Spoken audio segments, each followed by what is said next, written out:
Come on, second. So today's talk, I'm going to talk about designing cycle routes. So first of all, I'm going to tell you a bit about my background, so you know where I'm coming from, and then we're going to discuss the importance of cycling. I think we're all aware of during lockdown how it's become a preferred mode, and then the cyclists we design for, and then some of the principles we apply, and then the complementary measures that we need to go alongside our cycle infrastructure to make it all work. So a bit about me, as mentioned, I'm a Hampshire born and bred, so that's me age 6, riding around Chilworth. So I grew up. My family are quite keen cyclists. I always dreamt of being an engineer of some sort. So trying to save the planet through engineering was also something I really wanted to do. As mentioned, I went to school in North Baddesley, and then to Mountbatten School, and then on to Barton Peveril for A-levels. So I know the local area very well. So yeah, grew up in Chilworth. My parents are such keen cyclists. I spent a lot of time cycling to school in North Baddesley, so along through Chilfold Village, if you know it, along those back roads, and then because there's no infrastructure along the footways in between. But also my parents like to go shopping shopping by bicycle, so I used to have to cycle down to Asda and Chandlersford. So really, at an early age, I was cycling everywhere. This is probably why I'm such in love with cycling now. So whilst I was at school, there's a thing called the WISE bus, which is Women into Science and Engineering. So this is a bus that visits your school, and you get to try lots of different types of engineering. So this is a picture of me on the bus with some of my school friends. So I really, for me, STEM outreach was really important at a young age to get me into engineering. So that's why I'm a STEM ambassador now. So it's my kind of plug as well to talk about cycling, is talk about sharing STEM. So I go out to lots of schools. So if you know interested youth people, young people, etc., do get in contact with me. My details are at the end, because I love talking about why science and maths is exciting, especially to girls and especially to people who are disadvantaged, etc., and trying to get more people into engineering. So yeah, this is a little cartoon about why I should encourage young people to use your tools. That's what I did as a kid. My dad gave me some tools, and now, okay, maybe I'm not fixing the roof, but I am building stuff and designing cycle infrastructure. So I'm a professional career. So I went to Warwick. So a few years in Coventry, which is another place that isn't really a mecca for cycling. And then I've got a MSc in transport planning engineering. So some of the theory behind why we travel. So that's really important when you're designing infrastructure to understand why people want to travel and where they want to go. And that's like I'll touch on in a minute. So I spent 5 years being a transport planner, working on schemes to work out how people want to travel. So it's deciding how people are going to walk, cycle, take the bus, to drive, impact on the network. So I used to do things like transport modelling, where you model junctions, and that's part of good design. And then for the last 7 years, I've been an infrastructure engineer, especially the highways, design all types of stuff, which I'll show you in a minute. I'm also a chartered civil engineer, so that means I remember the Institution of Civil Engineers, which is, a very hopefully famous institution. I'm also a registered cycle infrastructure designer through the Institute of Highway Engineers as well. So I'm registered to be able to go and do cycle infrastructure, and I've proven through a portfolio and examination that I know what I'm doing when it comes to cycling. So some of the design work I do, those of you who might live near Southampton or in Southampton might be aware of Southampton's strategy for the future for 2040. This is their cycle infrastructure network, the tube-like map. So I've worked on 2 of those corridors. So that's me on the right-hand side, obviously the girl in the picture, inspected and completed one. So the route out towards Bursledon. So when you went along there last year, you would have got stuck in the really bad traffic management. But now we've got a wonderful cycle route that goes all the way from Bursledon to Bitton and then connects to a quieter route into the city via Northern Bridge. So do those kind of things, but also deciding where, trying to help develop a network like that for cities. So lots of work around where people live, where they want to go, and looking at infrastructure between, and inspecting how I can make it better through my engineering knowledge, but also through my transport planning knowledge. I also do highways. So this is my roundabout, which I'm very proud of. in Fleet. So this is on the left hand side, you've got the roundabout beforehand, and that green line represents the path a car would take through a roundabout before I made the changes. So you can see it can go very straight through. So when thinking about cars, when they can go straight, they go faster. There's not much deflection in their path, so they don't really slow down at the roundabout, and that's actually a problem because sometimes we use roundabouts to slow people down, and actually led to lots of conflict, so lots of incidents of cars going quite fast through, and actually a few cycle accidents of various severity through there. So on the right is my solution, which got built, and I supervised the construction of it, which is making a roundabout into an egg. So deflecting people through the roundabout, so they have to slow down. So that radius shows you is a radius that means they can go no more than 30 miles per hour because of the forces acting on them when they go through. That's been quite an effective scheme. I also do lots of site work, so this is some of my hand sketches. So going out to sites and supervise construction. So as well as doing the kind of theoretical side of design for cyclists, I also do the construction, and that's hand sketch I have to do on site.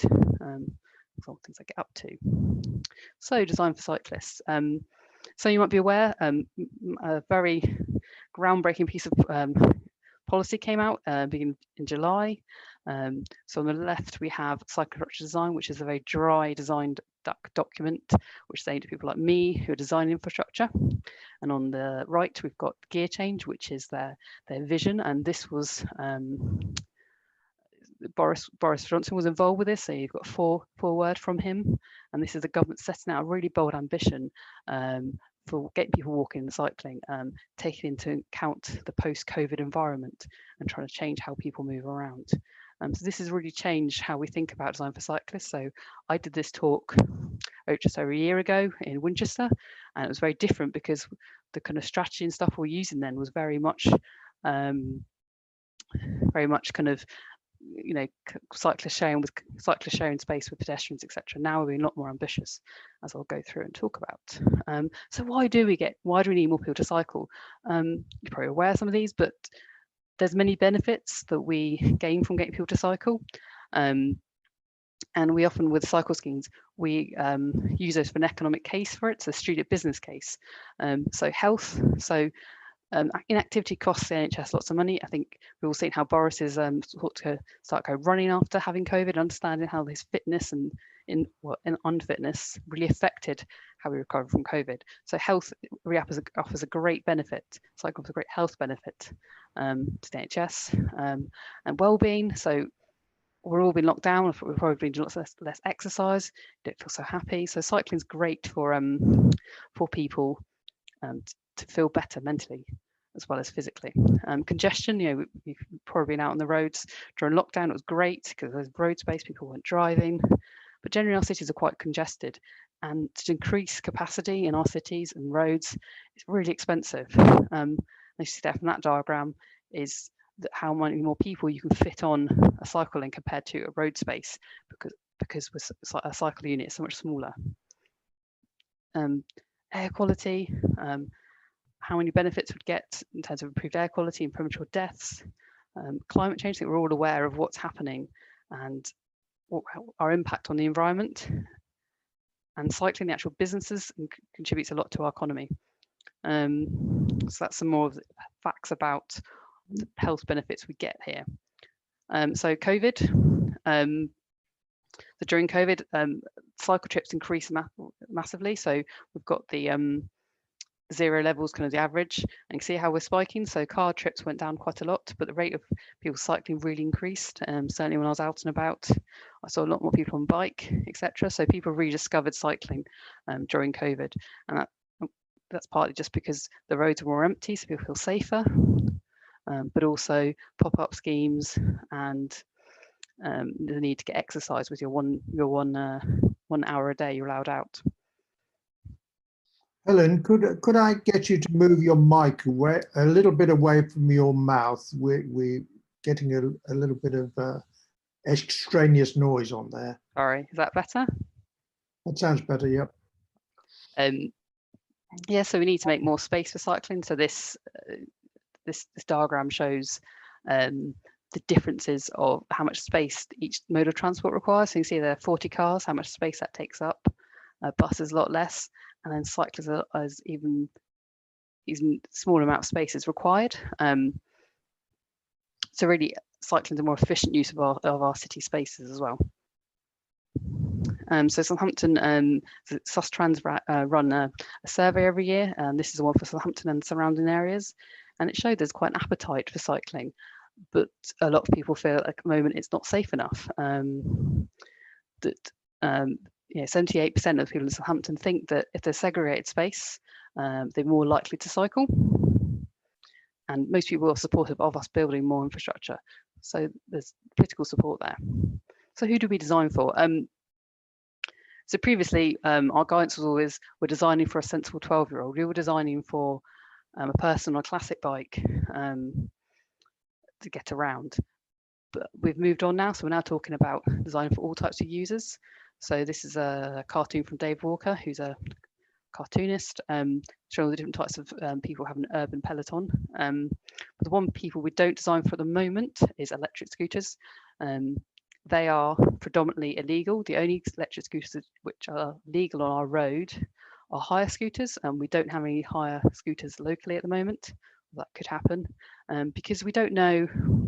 We want to understand their impact on our network. So does electric scooter replace a car trip, or does it replace a bicycle trip or a walking trip? And actually quite hard to design for because they're very their braking patterns aren't great. They're not very visible, and where can they go? But we try to design for all. So before this we were talking, and I mentioned electric bikes. So now we're trying to design for all. So from an 8-year-old up to an 80-year-old. So we're trying to make cycling accessible for all when we design. So we're allowing for bigger bikes. So now designing to allow for cargo bikes, for bicycle tricycles, and for this very strange bike in the middle, which is a 2-seater with a person in the front pedaling, which you might have seen older people on with a younger person pedaling around. So now we try to design for all types of bicycles and for all types of how they behave differently. So when we design for cyclists, we design for a larger turning circle so that people are able to move around easily on bigger bikes.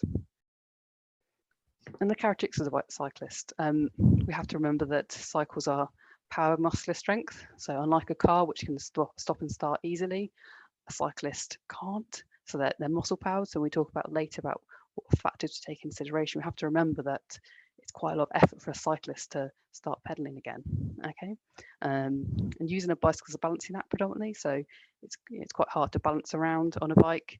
You can't turn so easy, perhaps. You're balancing on 2 wheels at most times. The bike has no crumple zone.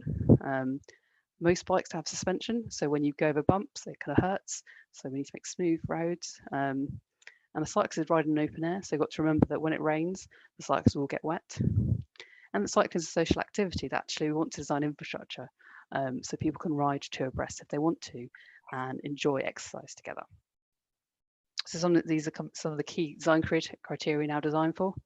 That we need to treat cyclists as a vehicle, not a pedestrian. So we now consider them as vehicles to be catered for on our roads, ideally in their own space where possible. We need to design for routes that connect up. So I was talking about when I was a child cycling to school, there was never a continuous route for me to school. I had to cycle on footways, which it's illegal, but there was no safe way for me to do so. So now we're trying to make sure that villages connect. So now Chilworth has a cycle route going towards Southampton all the way to Chilworth Roundabout into Bassett Avenue. And also that the government guidance now says you can only design cycle infrastructure if you've cycled on the road, you know about cycling.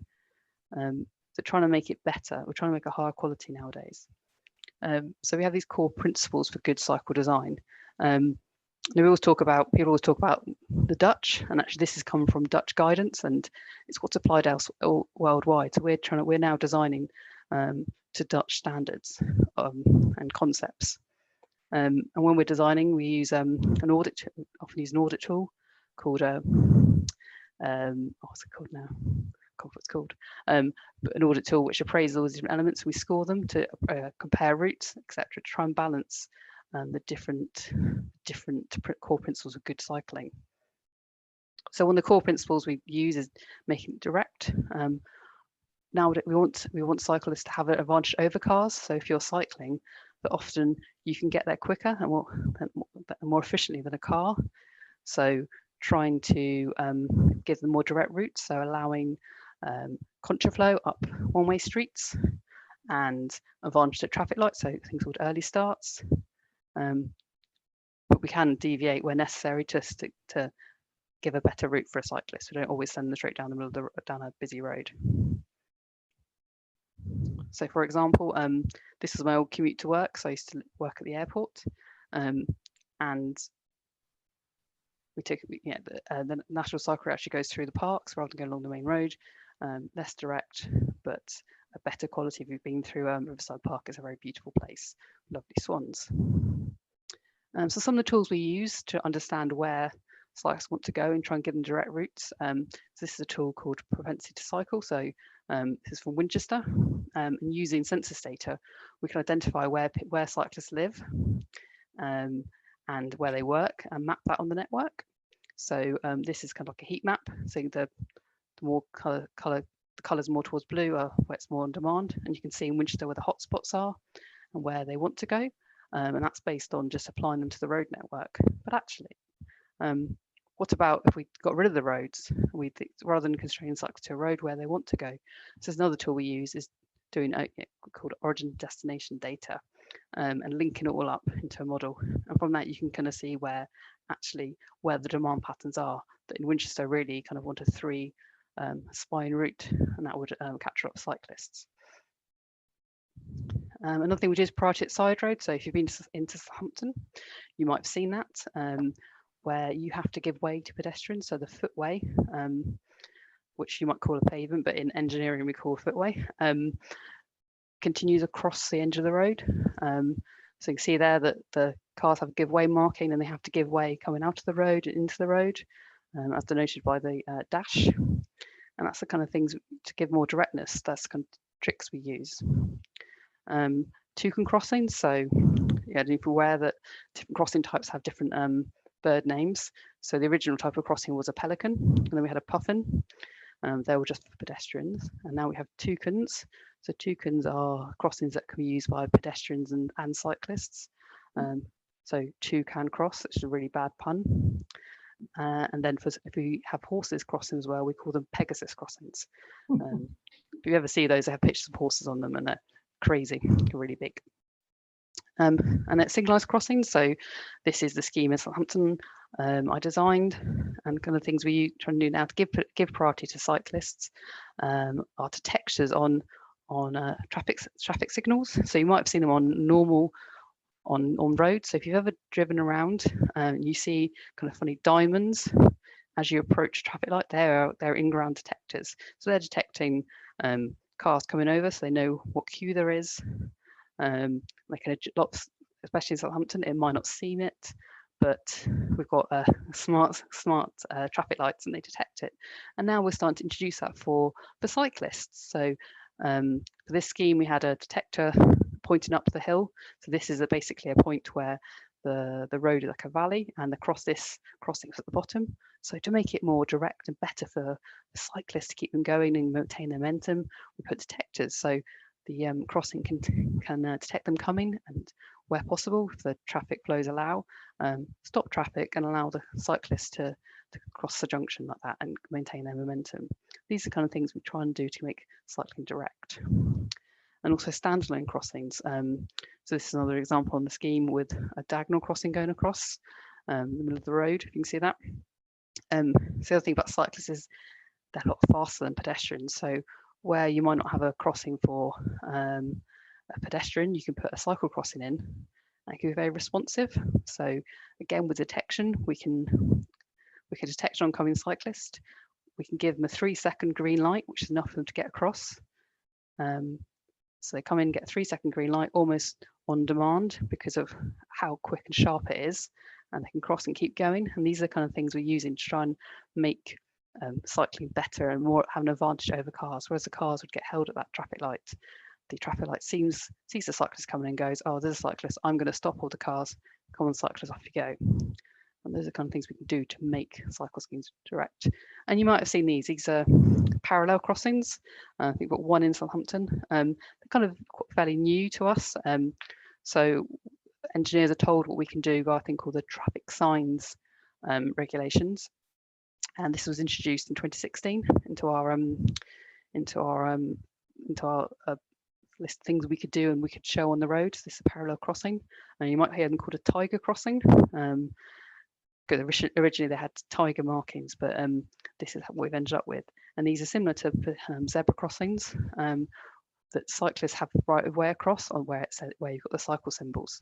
And at present, they're reviewing the highway code. So at the moment, you might not realise, but zebra crossings, cars don't have to stop until the pedestrian steps out into the road, but the pedestrian is told not to step out on the road until the cars have stopped, which is a bit of a kind of a mistake. And there's no, I can't think, it doesn't really make sense. So they're changing this to highway code now, so to force drivers to stop for pedestrians and cyclists at crossings like this, for zebra crossings and parallel crossings.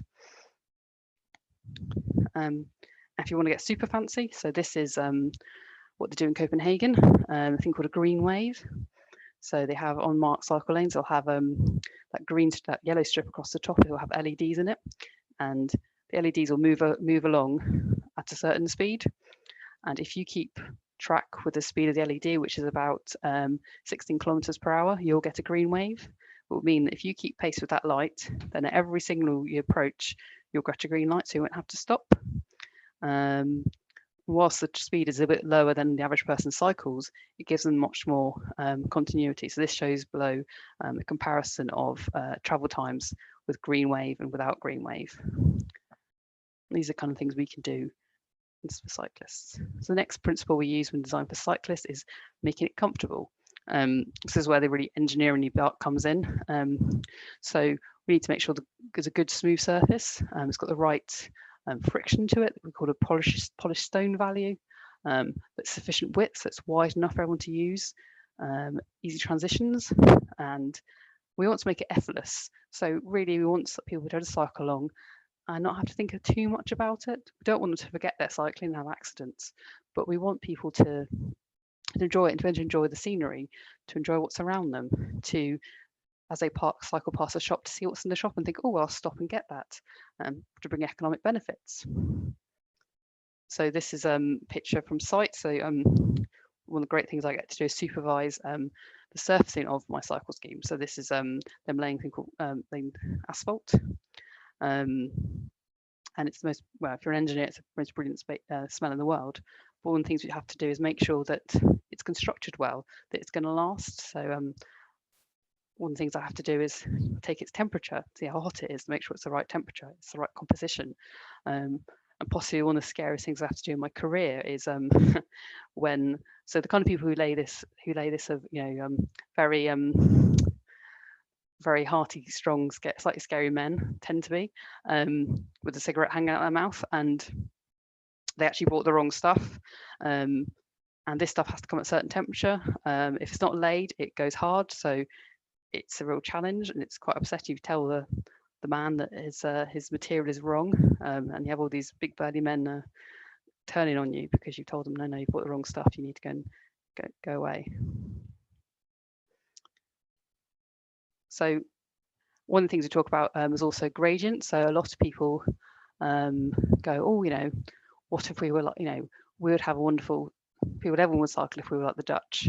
We had cycling infrastructure everywhere. But one of the other tools we use is looking at cycle levels if we took out the factor of hills. And actually this is Winchester, and it's showing if we were Dutch, if we had the Dutch levels of cycling, but also factor in the effect of hills, what would that mean? And it actually shows that, it shows us that not just, what the impact of a hill is in the city. So in Winchester, that you wouldn't actually get a massively high level of cycling. But the kind of things we can do is, like, this is another beautiful bridge from the Netherlands. So we'd think about gradient. We're making sure gradients are kind and soft. So rather than maybe when you're crossing a bridge having quite a steep ramp, which is quite off-putting if you're less able, you maybe haven't got an electric bike. It's quite hard. So one of the things they do in the Netherlands is introduce smaller, softer gradients. This horseshoe formation allows a more gentle climb to go over the bridge, more friendly. Those are the kind of things we have to think about when designing for cyclists. We also have to make sure that it's all coherent, that makes sense, that the general public know what they're meant to do. So you often see in the news or in tabloid newspapers about idiotic bits of infrastructure that have gone in, that to an engineer makes a great idea. Oh, if we put in this jug handle, someone can turn off, do this, do that. But actually, to the general public, that's not legible. So we have to make sure we don't just end it if things get too challenging. So go, oh, there's not enough room. We need to stop this. We need to make it continuous and recognisable, so people see it's a route to follow. So using signage, making it clear to everyone, and we have to make sure it's a consistent standard of protection throughout. So it'd be quite upsetting. You see a route from Southampton to Rumsey. You start off on a nice segregated route where you're nice and protected, and then you get put onto the road. That's not good enough. So that's another tool we have. It's looking at, does the network work? Does the network connect? So this is, again, a Winchester database of what infrastructure there is. And one of the tools we have at a very high level is using is appraising it. And this tool basically is a model which uses traffic flows and analyzes and the widths available to understand what could be done to create a coherent network. And this is what Winchester could look like. So the fourth principle is making cycling safe. So we need to ensure that it's got natural surveillance. So whilst a route through the common in Southampton would be lovely, there's no natural surveillance. That if you're a young woman, you won't want to go through it. So you need to be reassured by either a good level of lighting, that you're visible, or the presence of others.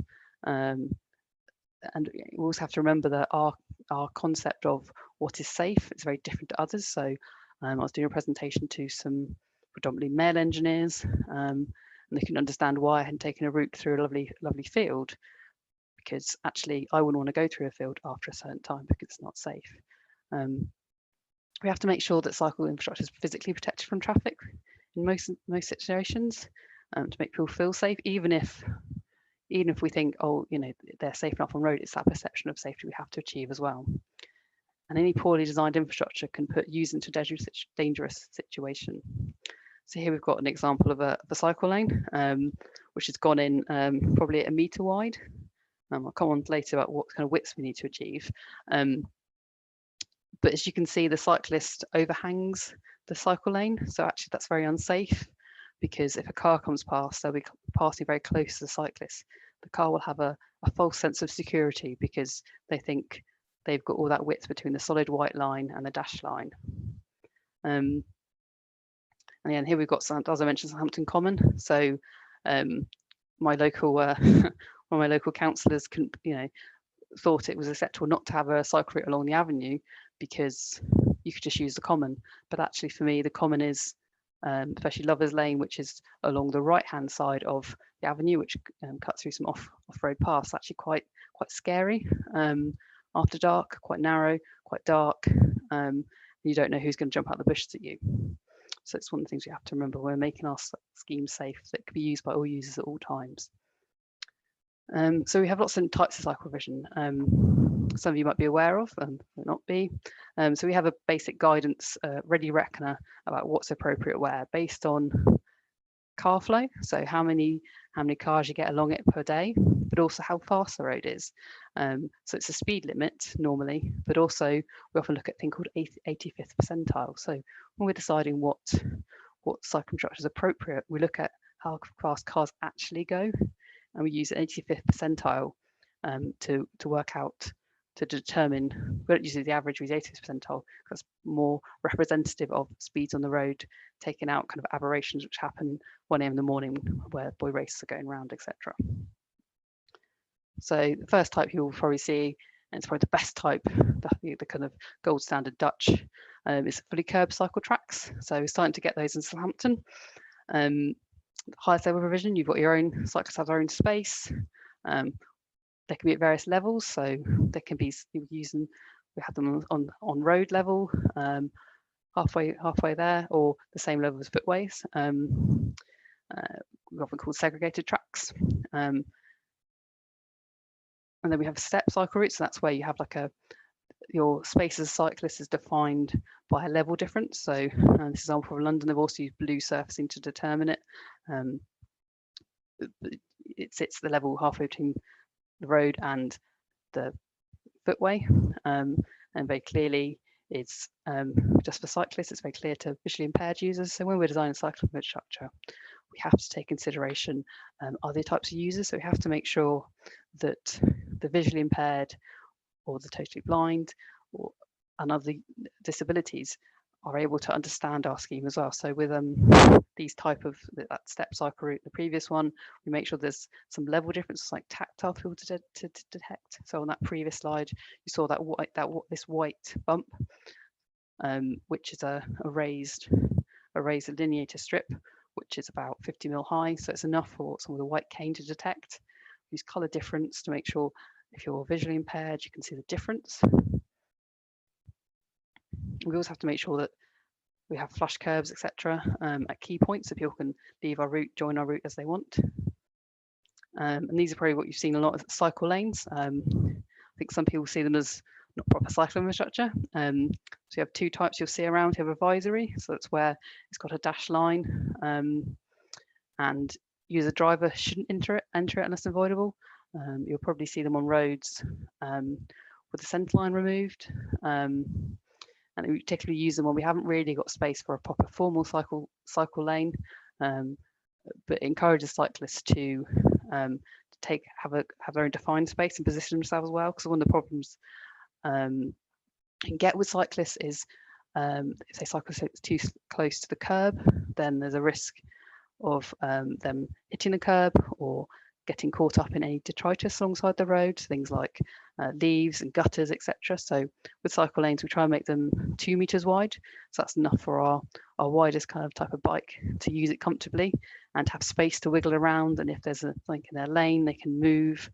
With mandatory lanes, they're cycle lanes, which both these are just formed with paint, and they have a solid white line.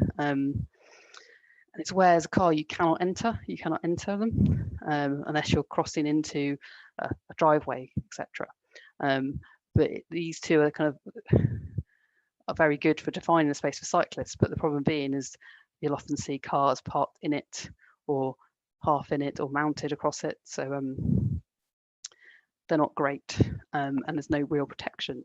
So what we can do is using called light segregation, where you place a light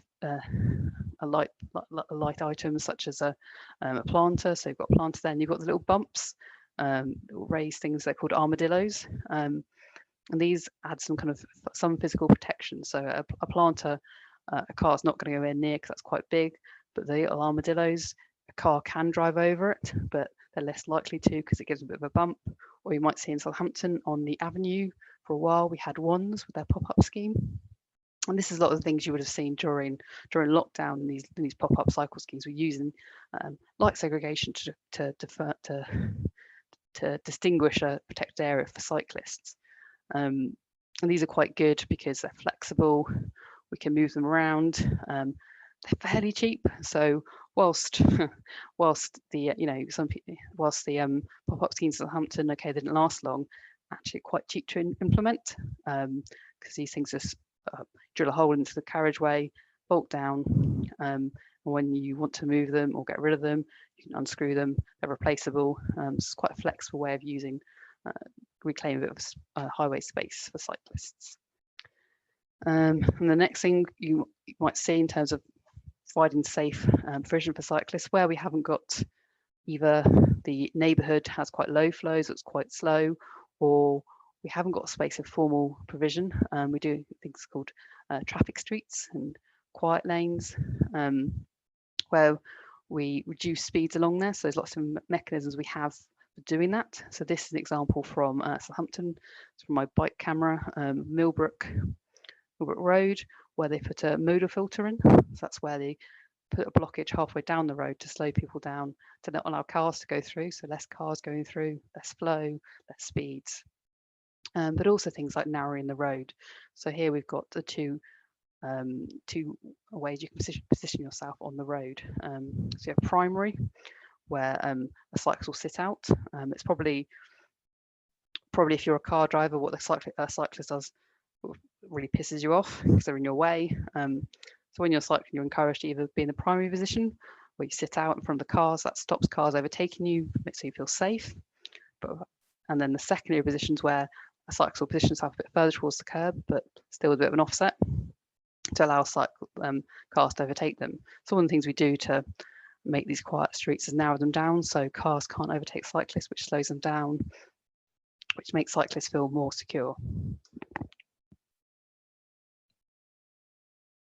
So one of the other things we have to consider, I admit it's not a major consideration, but trying to make things attractive. So one of the things we have to be aware of when we're designing is trying to make what we design look good-ish. So sorry. So integrating, trying to make the cycle scheme fit with its surroundings. So not urbanising a rural space, trying to keep trees, trying to make it feel secure and make it well maintained. So one of the major things we have to make sure that we design our scheme, it can be maintained. So where you see those so the cycle tracks I showed you earlier, they need to be big enough for folk to get down and clean it. That's one of the biggest issues we have, is making sure that cycle infrastructure is kept clean. I don't know if any of you cycle, but at the moment we're a leaf fall season, so I was out earlier.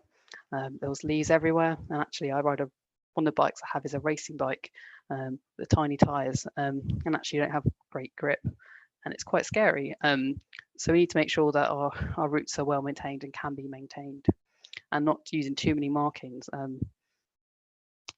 So it's not a clutter of signs and markings, rather it's all just intuitive and looks neat. But so all that probably seems fairly straightforward to do, so providing simple cycle infrastructure isn't that complex. It's fairly easy, theoretically quite easy to do, and you think, oh yeah, we can probably do that. We can turn road space into cycle schemes, etc. We can use green space. So imagine trying to create an idyllic cycling town. So imagine a town with these wide, smooth cycleways next to all its roads, with well-lit area underpasses behind roundabouts, so cyclists don't get stuck at roundabouts, they just flow through, so continuous routes, with cycle infrastructure linking all places you might want to go, so schools, workplaces, all linked by a wonderful cycle network. Sounds amazing, doesn't it? And this is a photo of a cycling town in the UK. So this is the story of the bicycle. Ladywear book from 1975, which saw this as the future. And that's what they thought. So it looks wonderful. So this is this is the town master plan. So it all looks amazing.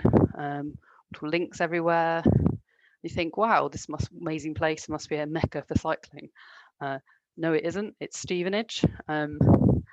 The other problem that Stevenage has is when they built amazing cycle infrastructure, they also built amazing roads, which also prioritise cars, and there's lots of capacity. I actually drove through it 2 weeks ago, and there's wonderful, great cycle routes, but actually you can drive everywhere so easily. There's no impetus, there's no advantage of cycling over cars, even though there are amazing cycling infrastructure.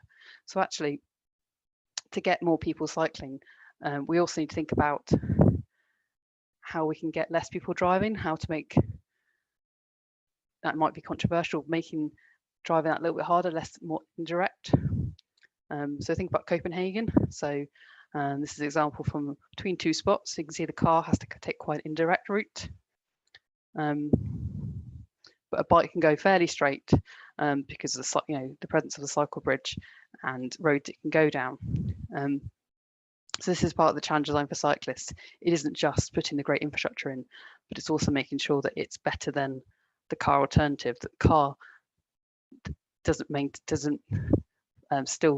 make the car isn't still the best option. That actually the cycle offers an advantage. So indirect routes and parking, etc.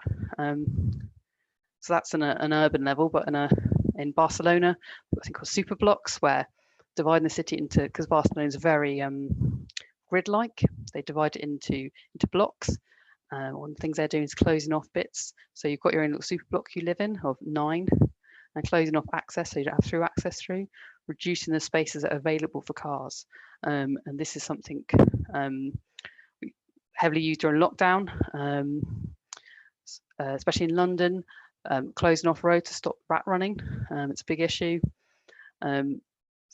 Thus stopping the rat running through, making the roads quieter. That's quite cheap and easy, but unfortunately car drivers always get if that's going to work.